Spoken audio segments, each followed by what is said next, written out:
Hello students, आज का जो क्लास है ये है अनुपात तथा समानुपात यानी रेशियो एंड प्रोपोर्शन। इसका पार्ट 1 और पार्ट 2 हम लोग कर चुके हैं, तो आज का जो क्लास है ये है पार्ट 3। तो चलिए क्लास को स्टार्ट करते हैं। सबसे पहले यहाँ पे हम लोग चैप्टर का नाम लिख लेते हैं जो कि है रेशियो एंड प्रोपोर्शन।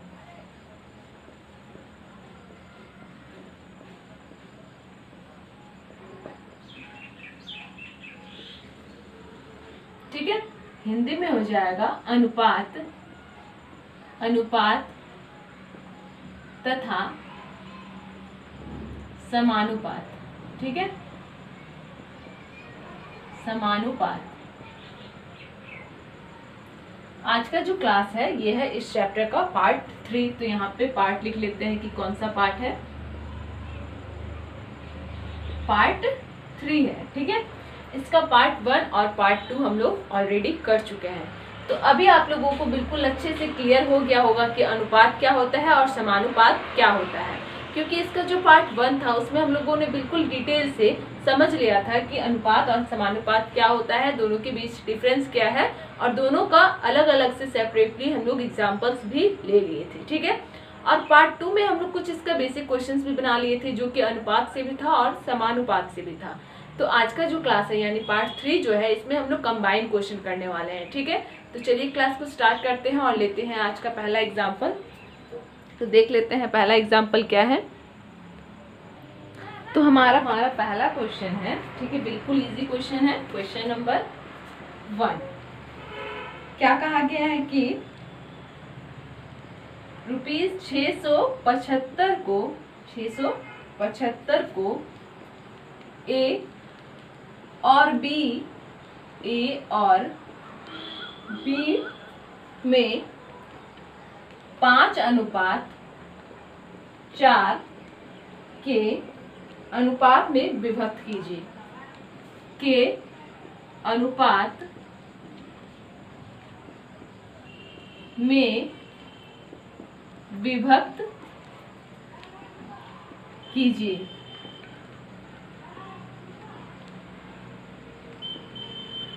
ठीक है, क्या कहा गया है, 675 हम लोगों को एक अमाउंट दे दिया गया है और व्यक्ति मान लेते हैं ए है और बी है, जिसमें से हम लोगों को अनुपात दिया गया है 5:4 और कहा गया है ये जो रुपया है यानी 675, इसमें से ए को कितना मिलेगा और बी को कितना मिलेगा, ये हम लोगों को ज्ञात करने के लिए बोला गया है। ठीक है, तो यहाँ पे सबसे पहले हम लोग ए का निकालेंगे, यहाँ पे निकालेंगे बी का। ठीक है, टोटल अमाउंट कितना है, 675 है हम लोग का टोटल अमाउंट। यहाँ पे रेशियो क्या दिया गया है, 5:4।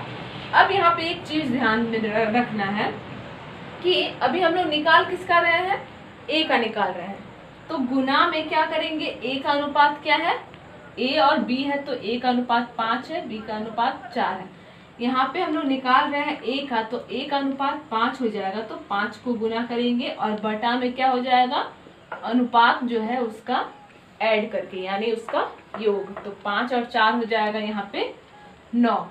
इसी तरह इसको भी कर लेते हैं। टोटल अमाउंट कितना है, 675 गुना बी का अनुपात क्या है 4 बटा नीचे क्या हो जाएगा, इसी ऐसे ही हो जाएगा यानी दोनों का योग 9 हो जाएगा। राइट कर लिए। अब हम लोगों को बस कैलकुलेट करना है। ठीक है, तो कैलकुलेट करते हैं बिल्कुल इजी तरीके से। यहाँ पे हम लोग देख रहे हैं ये कट रहा है 3 तिया 9, 3 दूनी 6, फिर 3 दूनी 6, 7 एक साथ था यहाँ पे, एक इसको दे दिया, ये 15 हो गया, 3 पचे 15। अभी देख रहे हैं कि ये अभी और कटने वाला है, 3 सते 21, 3 पचे 15, बचा क्या 75 गुना 5। ठीक है, अब इसको सिंपल हम लोग गुना कर देंगे, तो 5 पचे 25 का 5 हाथ में 2, 5 सते 35 और 2 75, यानी कि 675 में से ए का जो भाग है वो है 375। तो ए का हम लोग निकाल लिए। अब हम लोग बी का कैलकुलेट करते हैं। ठीक है, तो फिर यहाँ पे कट जाएगा 3 तिया 9, 3 दूनी 6, 3 दूनी 6, 3 पचे 15, फिर 3 सते 21, 3 पचे 15, यहाँ पे आ गया 75 गुना 4, तो 5 चौके 20 का 0, हाथ में 2, 7 चौके 28 और 2 300। ठीक है, यानी कि 675 जो हम लोग का अमाउंट दिया गया है टोटल अमाउंट, उसमें से ए को मिलेगा 375 और बी को मिलेगा 300। ठीक है। इसी तरह अगर कितना भी A B C D E कितना भी दिया गया हो और अगर हम लोग को अनुपात दे दिया गया हो और बांटने के लिए कहा जाए तो बिल्कुल हम लोग इसी तरह से बांटेंगे। ठीक है। क्या करेंगे, जिसका निकाल रहे हैं उसका ऊपर में अनुपात लिखेंगे और नीचे क्या लिखेंगे, अनुपात जितना भी दिया गया है उसका योग। ठीक है।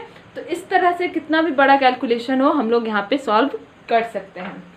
यहाँ पे एक और चीज़ ध्यान में रखना है कि अगर हम लोगों को चेक करना हो, अगर कहीं डाउट हुआ है और हम लोग को चेक करना है कि हम लोग का जो आंसर हम लोग बनाए वो सही है या फिर नहीं, उसका एक ट्रिक है। क्या है कि जैसे हम लोग को यहाँ पे ए और बी का हम लोग लाए 375 और 300, अगर ये दोनों को जोड़ के अगर 675 आ जा रहा है तो मतलब जो हम लोग बनाए वो बिल्कुल सही है। तो जोड़ लेते हैं एक बार, 375 और 300 आ गया 675, यानी जो हम लोग अभी कैलकुलेशन किए बिल्कुल सही है। ठीक है। इसी तरह से कितना भी दिया गया हो इसी तरह से अनुपात निकाल के जोड़ देंगे। अगर क्वेश्चन वाला अमाउंट आ गया मतलब हम लोग जो बनाया है कैलकुलेशन वो बिल्कुल सही हुआ है। तो ठीक है, इस तरह से हम लोग डिवाइड करना सीख गए कि अमाउंट को कैसे रेशियो में डिवाइड किया जाता है। तो ये समझ में आ गया। तो अब हम लोग आते हैं अपने नेक्स्ट टॉपिक पे। तो ले क्वेश्चन नंबर 2 पे आते हैं आप। यदि x अनुपात y बराबर 3:4 हो तो 7x + 3y अनुपात 7x - 3y बराबर क्वेश्चन मार्क। ठीक है। हम लोगों को यहाँ पे क्या दिया गया है, x और y का वैल्यू दे दिया गया है, यानी अनुपात हम लोगों को दे दिया गया है और उसके साथ ही हम लोगों को एक इक्वेशन भी दिया गया है और उसका वैल्यू हम लोगों से पूछा गया है। ठीक है। तो सबसे पहले जो इक्वेशन है उसको हम लोग यहाँ पे लिख लेते हैं। तो इक्वेशन क्या है, 7x + 3y अनुपात 7x - 3y। तो यहाँ पे तो हम लोग को बिल्कुल अच्छे से समझ में आ रहा है कि यहाँ पे जो वैल्यू दे दिया गया है कि x बराबर 3 है और y बराबर 4 है, तो बस जहाँ पे x है वहाँ पे 3 पुट करना है, जहाँ पे y है वहाँ पे 4 पुट करना है। तो वैसे ही हम लोग करते हैं। ठीक है। तो 7 × x क्या है 3 + 3 × y क्या है 4, इसको बंद कर दिए। फिर यहाँ पे है अनुपात, तो फिर 7 × x क्या है 3 - 3 × y क्या है 4। बस क्या कि यहाँ पे x का वैल्यू पुट कर दिए और y का वैल्यू पुट कर दिया। अब बस आगे कैलकुलेट करेंगे हम लोग। तो 7 × 21 + 4 × 12, फिर अनुपात 7 × 21 - 4 × 12।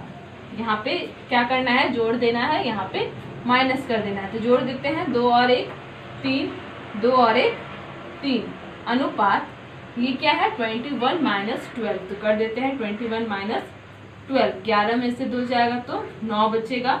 यहाँ पे क्या हो गया, 1 1 कैंसिल हो गया, यानी यहाँ पे आया सिर्फ 9। ठीक है।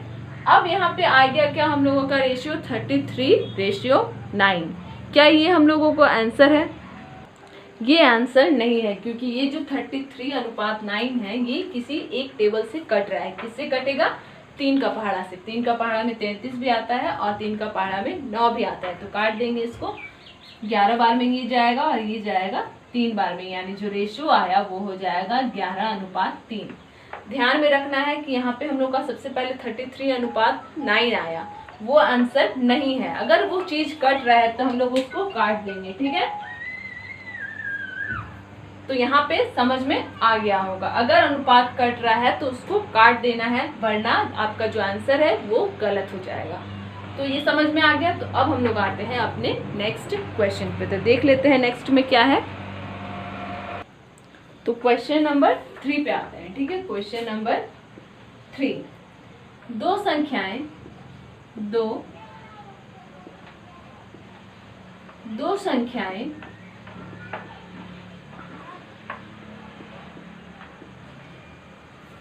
एक अनुपात 3 के अनुपात में हो, एक अनुपात 3 के अनुपात में हो,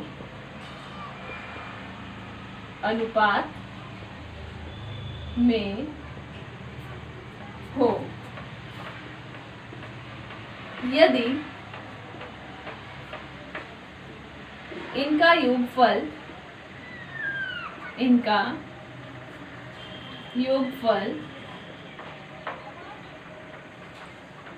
240 है तो इनका अंतर क्या होगा? इनका अंतर क्या होगा?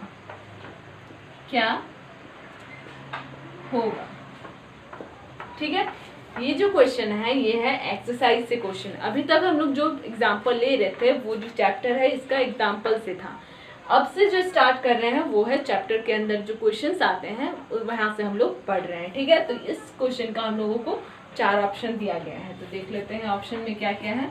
तो पहला ऑप्शन है 120, दूसरा ऑप्शन है 108, तीसरा ऑप्शन है 100 और लास्ट ऑप्शन है 96। ठीक है, तो इस क्वेश्चन को सबसे पहले हम लोग अच्छी तरीके से समझ लेते हैं, उसके बाद ही हम लोग आंसर की तरफ जाएंगे। तो क्वेश्चन में क्या कहा गया है कि दो संख्याएं 1 अनुपात 3 के अनुपात में हो, यदि इनका योगफल 240 है। क्या है? योगफल। ठीक है, 240 है तो इनका अंतर क्या होगा? योगफल कहा गया है, यानी ये जो अनुपात का योगफल, यानी अगर ये अनुपात में है तो इसको हम लोग 1x मान सकते हैं और दूसरे को मान सकते हैं 3x। इसका कहा गया है योगफल, यानी दोनों के बीच हो जाएगा प्लस बराबर दे दिया गया है कितना क्वेश्चन में 240। ठीक है, अगर यहाँ पे योगफल की जगह बोला जाता है कि इनका अंतर 240 है तो यहाँ पे हम लोग प्लस की जगह क्या करते?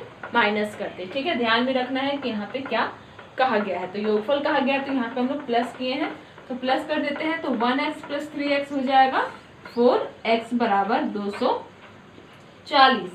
तो x बराबर क्या हो जाएगा? ये 4 जो है ये नीचे चला जाएगा तो 240 बटा 4। ठीक है, कितना आ जाएगा यहाँ पे? 4 छके 24 और एक 0, यानी x का जो वैल्यू आया वो आया है 60। तो क्या यहाँ पे हम लोगों को x का वैल्यू पूछा गया है? तो x का वैल्यू हम लोगों से नहीं पूछा गया है, पूछा क्या गया है तो अंतर क्या होगा। तो हम लोग अगर x का वैल्यू ले आए तो x के वैल्यू से जो हम लोग यहाँ पे अनुपात माने थे 1x और 3x, तो ये संख्या हम लोग अब निकाल सकते हैं। तो यहाँ पे सबसे पहला संख्या है 1x, यानी 1 इंटू हो जाएगा 60 बराबर 60। अब क्या है यहाँ पे 3x दूसरा संख्या है, तो 3 इंटू 60 बराबर 180। दोनों का अंतर पूछा गया है, यानी 180 में से, यानी बड़ी संख्या में से हम लोग छोटी संख्या को घटा देंगे। तो 180 में से 60 घटाएंगे तो आ जाएगा 120। तो ऑप्शन कौन सा सही होगा? ऑप्शन हो जाएगा ए नंबर हम लोगों का सही, यानी 120 होगा। ठीक है, यहाँ पे हम लोग एक और चीज कर सकते हैं कि जैसे यहाँ पे हम लोग क्या किए, यहाँ पे पूछा गया है कि इनका योगफल क्या होगा। तो योगफल में क्या करेंगे? अनुपात को डायरेक्ट जोड़ देंगे, उतना लिखने का जरूरत नहीं है आप लोगों को, क्योंकि बेसिक से बताया जा रहा है इसलिए हर चीज आप लोगों को लिख के समझाया जा रहा है। ठीक है, वहाँ पे एग्जाम में क्या होगा? टाइम कम होगा, तो वहाँ पे दिमाग लगाना है। यहाँ पे बताया गया है कि इनका योगफल क्या होगा, तो डायरेक्ट यहाँ पे जोड़ देना है कि 3 और 1 4x बराबर 240। और यहाँ पे अंतर पूछा गया है तो फिर 3 में से 1 घटा देंगे, डायरेक्ट 2x बराबर क्या करेंगे हम लोग? 2x बराबर ही कर देंगे। ठीक है, तो यहाँ पे 2x बराबर हो जाएगा 240, तो x बराबर हो जाएगा 240 बटा 2 120। डायरेक्ट आ गया हम लोगों का, इतना करने का जरूरत नहीं। ठीक है, तो ये तो था ट्रिक, लेकिन अभी हम लोग बिल्कुल इजीली पढ़ रहे हैं तो इसलिए हम लोग इतना लंबा तरीके से जा रहे हैं। तो ये समझ में आ गया। तो अब हम लोग आते हैं अपने नेक्स्ट क्वेश्चन पे, यानी क्वेश्चन नंबर 4। तो क्वेश्चन नंबर 4 है हम लोगों का, क्वेश्चन नंबर 4। ठीक है। तो क्वेश्चन नंबर 4 में है कि तीन संख्याएं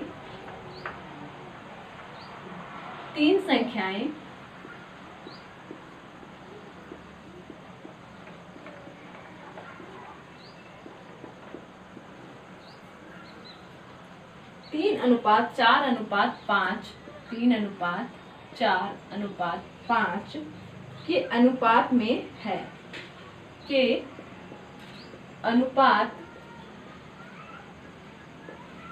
में है। पहली तथा तीसरी संख्या का योग पहली तथा तीसरी संख्या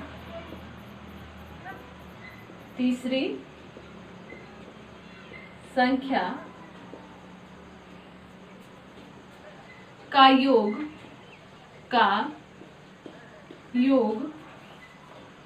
दूसरी संख्या से 52 अधिक है। दूसरी संख्या से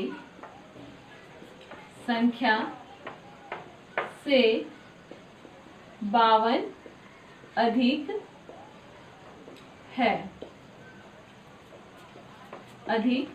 है।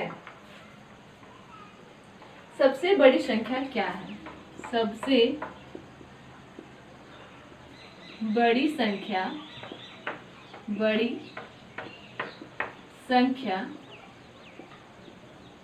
क्या है?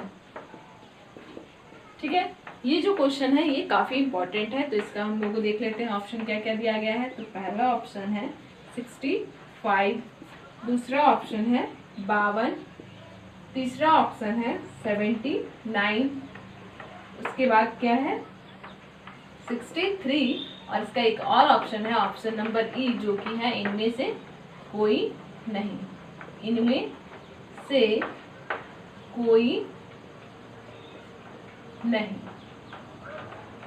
ठीक है, तो क्वेश्चन को एक बार हम लोग अच्छे से समझ लेते हैं। ठीक है, ये क्वेश्चन जो है अभी तक का थोड़ा सा टफ क्वेश्चन है, तो अच्छे से इसको एक बार समझ लेना है क्वेश्चन को, उसके बाद ही आंसर की तरफ जाना है। तो क्या कहा गया है कि तीन संख्याएं क्रमशः 3:4:5 के अनुपात में हो। पहली तथा तीसरी संख्या का योग दूसरी संख्या से 52 अधिक है। यहाँ पे ये ध्यान में रखना है कि कंपैरिजन किसके किसके बीच में किया गया है। ठीक है, यानी तुलना किसके किसके बीच में है। तो क्या कहा गया है कि सबसे बड़ी संख्या क्या है, और यहाँ पे हम लोगों को 4 ऑप्शन दिया गया है। पहला है 65, 52, 79, 63, और लास्ट ऑप्शन है इनमें से कोई नहीं। तो यहाँ पे हम लोगों को क्या कहा गया है कि पहली संख्या दूसरी संख्या का, पहली तथा तीसरी संख्या का योग, पहली संख्या हम लोगों का क्या है 3x, तीसरी संख्या क्या है 5x का योग यानी प्लस कहा गया है। पहली तथा तीसरी संख्या का योग दूसरी संख्या से 52 अधिक है, यानी ये दोनों का और दूसरी संख्या क्या है 4x, ये दोनों का अंतर बता दिया गया है कि 52 है। ठीक है, सबसे पहले क्वेश्चन को अच्छे से समझना है, उसका इक्वेशन लाना है, उसके बाद ही हम लोग को आगे बढ़ना है। ठीक है, तो यहाँ पे क्या किए हम लोग, पहली और तीसरी संख्या का योग माइनस दूसरी संख्या के योग से 52 अधिक है। अब यहाँ पे क्या हो जाएगा, आगे हम लोग जब इक्वेशन ले आए तो अब हम लोग के लिए बिल्कुल इजी हो गया। तो 5 3 8x माइनस 4x बराबर हो जाएगा 52। तो 8 में से 4 जाएगा तो 4x बराबर 52, तो x बराबर क्या हो जाएगा 52/4। ठीक है, कट जाएगा, एक बार में 4, 3 बार में 12, यानी x का वैल्यू कितना आया 13 आ गया हम लोग का x का वैल्यू। ठीक है, आगे क्या कहा गया है कि सबसे बड़ी संख्या क्या है। अगर हम लोग यहाँ पे x का वैल्यू ले आए हैं तो x के वैल्यू से हम लोग यहाँ पे पुट कर देते हैं। पहला संख्या है 3x, क्योंकि वो अनुपात में है तो हम लोग इसको 3x लिख सकते हैं। दूसरा संख्या क्या है 4x, और तीसरा संख्या है 5x। यहाँ पे कहा गया है कि सबसे बड़ी संख्या क्या है, तो तीनों में से सबसे बड़ी संख्या क्या है 5x है। तो 5x का यहाँ पे हम लोग वैल्यू निकाल लेंगे। तो 5 गुना x का वैल्यू कितना आया 13, तो यहाँ पे कितना हो जाएगा, 5 दिया, 15 का 5, हाथ में 1, 5 एकम 5 और 1 6, यानी 65 आ गया सबसे बड़ी संख्या। ऑप्शन नंबर ए हो जाएगा यहाँ पे करेक्ट आंसर। ठीक है, तो इसी तरह से हम लोगों को क्या करना है, सबसे पहले क्वेश्चन को अच्छे तरीके से समझना है, उसके बाद ही हम लोगों को आंसर की तरफ जाना है। ठीक है, तो ये जो क्वेश्चन था ये काफ़ी इंपॉर्टेंट था। इस तरह से क्वेश्चन एग्जाम्स में आते हैं और इस तरह से और भी प्रैक्टिकल के लिए प्रैक्टिस के लिए और भी हम लोग का दिया गया है बुक में, आप वहाँ से जाके प्रैक्टिस कर सकते हैं। ठीक है, तो अभी हम लोग बिल्कुल इजी पढ़ रहे हैं, तो ज़्यादा एक बार में नहीं बताया जा रहा है आप लोगों को। तो आज के लिए बस इतना ही। इसके नेक्स्ट क्लास में हम लोग फिर से कुछ क्वेश्चंस को देखेंगे। तो आज का क्लास यहीं पे समाप्त हो रहा है।